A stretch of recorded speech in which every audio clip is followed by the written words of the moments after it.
So, ini dia mini projector yang sempat viral ya di channel Best Indotech sekitar 2 tahun lalu. Namanya OneBo T2 Max, tapi ini versi new-nya, atau lebih gampangnya mungkin versi 2023 ya, karena kan yang terakhir itu 2021. Waktu itu viral mungkin karena ya bentuknya unik banget ya, imut, kecil, dan super portable. Fiturnya juga udah lengkap ya, smart projector Android, dan memang spesifikasi yang dikasih plus harganya waktu itu tuh value for money banget. Jadi cocok lah buat kalian memang lagi nyari alternatif ya, buat tontonan di kamar bisa, buat jadi hadiah, mungkin buat doi juga bisa, atau buat bareng-bareng nonton sama keluarga, ini juga bakalan oke banget. Dan yes, di versi baru ini ada beberapa upgrade baru yang menarik juga buat dibahas, jadi langsung aja, tanpa basa-basi lagi, kita mulai videonya. Let's go!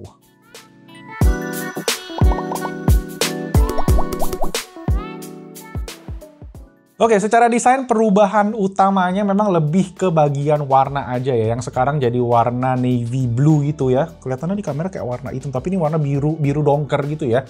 Dan dari segi spesifikasi juga seperti yang kalian bisa lihat di tabel ini perbedaannya ya. Perbedaan utama adalah dari tingkat keterangan dan juga ada fitur AI autofocus. Jadi sekarang udah nggak ada lagi ring buat ngatur-ngatur fokusnya lagi, karena di versi T2 Max New ini udah tadi autofokusnya ya. Jadi pas kalian hidupin pertama kali, dia akan langsung adjust fokusnya di titik dia berdiri ya. Dan ini juga responsif ya, cukup cepat prosesnya. Ditambah masih ada juga fitur yang dari ada sebelumnya, keystone correction, itu bisa dibilang fitur yang cukup premium sih ya. Dan proyektor dengan fitur yang lengkap tadi, autofocus, keystone correction, kalau di brand-brand mainstream itu mungkin minimal di harga 4-5 jutaan. Dan bentuknya juga pasti biasanya lebih gede dari ini. Jadi itu yang menarik sih ya dari si OneBo ini. Nah, buat port sendiri masih kurang lebih sama ya, ada port colokan DC untuk power, 1 buah USB, untuk colok hard drive storage, 1 buah HDMI, dan 3,5 mm buat dicolokin ke speaker ataupun ke headphone. Nah, satu hal yang paling berasa ketika gua ngidupin proyektor OneBo ini adalah dari segi tingkat keterangan yang improve jadi 450 ANSI lumens. Dari sebelumnya itu cuma 250 ANSI lumens. Yang mana naik ya hampir 2 kali lipat ya. Dan kalau kita inget-inget di video waktu itu gue juga udah mention, gue bilang kalau ada lampu di ruangan ini proyektornya nggak bakal ngangkat. Tapi kalau di sini masih ngangkat. Dan lebih kerasa lagi efeknya adalah pas ruangan gelap sih, karena tadi tingkat keterangannya lebih tinggi, kualitas gambar jadi lebih bagus, warna yang lebih keluar juga, dan resolusi 1080p Full HD-nya tadi itu tajam dan ngebantu experience kita nonton tuh jadi lebih maksimal. Dari segi OS atau user interface-nya masih kurang lebih sama dengan generasi sebelumnya ya. Ini tuh berbasis Android TV, jadi aplikasi-aplikasi yang dikasih juga udah lengkap. Dari bawaannya sendiri udah keinstall ya, semua kayak YouTube, Spotify, Facebook, Netflix, sampai Prime Video, Disney Plus juga ada. Jadi semuanya udah ada literally ya. Jadi kalau kalian mungkin ada yang kurang, itu juga bisa di-download di App Store-nya. Ada App Store Aptoide juga, jadi tinggal dicari aja di sana, biasanya ada semua. Overall dari segi user interface pokoknya gampang banget dipakainya, kayak kalian pakai TV Android biasa aja sih. Semua terpampang jelas ya, untuk ada home, apps, video, music, ada tabs-nya semua. Dan kalian juga bisa pakai storage eksternal, misalnya kayak flash disk, hard drive, SSD, bisa dicolokin via USB ke sini dan muter videonya ke sana. Nah, ada firmware update juga pas kita pertama kali ngidupin, yang artinya software supportnya terbilang oke.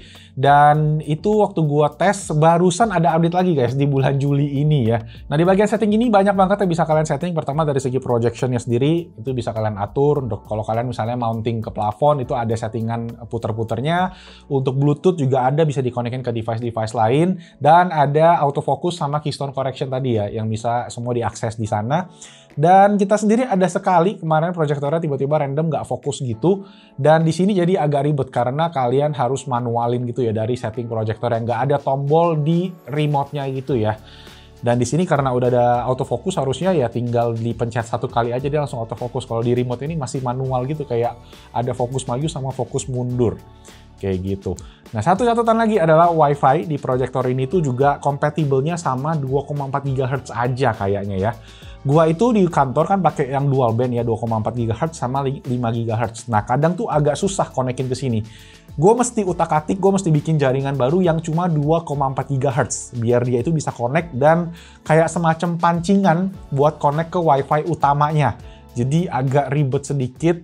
Tapi ya semoga kalian mengerti ya, kita cuma bisa ke 2,4 GHz aja. Nah, untuk ukuran layarnya, gue tes di beberapa jarak, dan menurut gue sweet spotnya itu ada di jarak sekitar 2-3 meter. Itu di sekitar 70-120 inci. Di atas 3 meter gue rasa kurang optimal, karena tingkat keterangannya itu akan menurun ya, jadi bakal lebih gelap. Nah, satu lagi yang gue tes itu adalah dari segi penggunaan daya, power usage-nya itu sekitar 50-an watt rata-rata. Itu pas muter video dengan volume sekitar 60-70%. Dan speakernya pun itu juga kerasa ada upgrade, ada improvement, karena menurut gue suaranya udah oke, udah usable banget tanpa perlu speaker tambahan nih. Coba kalian dengerin.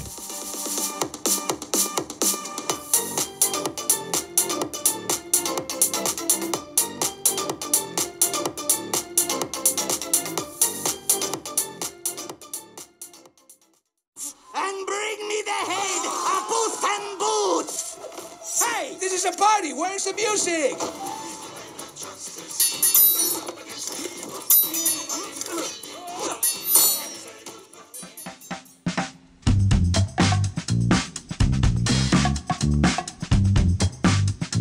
Oke, so itu tadi Smart Projector OneWall T2 Max edisi 2023 new ya kalau kalian search-nya. Nah, projector ini udah dijual secara resmi di harga 2 jutaan dan ada garansi resmi juga sekarang ya, karena udah versi official buat pasar Indonesia.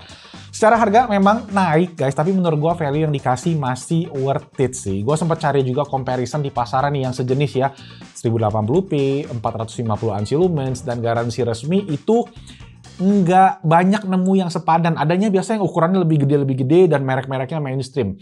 Jadi ini gue rekomen sih, setelah gue coba ini menurut gue bagus banget buat nyari alternatif TV yang pengen ukuran gede ya, dan bisa ditambahin ke plafon, mungkin buat yang mageran sambil tiduran bisa nonton, ya ini bisa jadi pilihan yang menarik. And yes, thank you so much guys for watching. Like kalau kalian suka videonya, subscribe juga ke Best in Tech YouTube channel buat gadget-gadget terbaru, yang unik, yang menarik, yang ada di Indonesia. Nama gue Malvin, see you guys on the next video. Ciao. Kecil banget. Ini yang versi kecil, ada kakak-kakaknya lagi sih, memang ada T4, T6 gitu. Tapi ini kali formanis sih.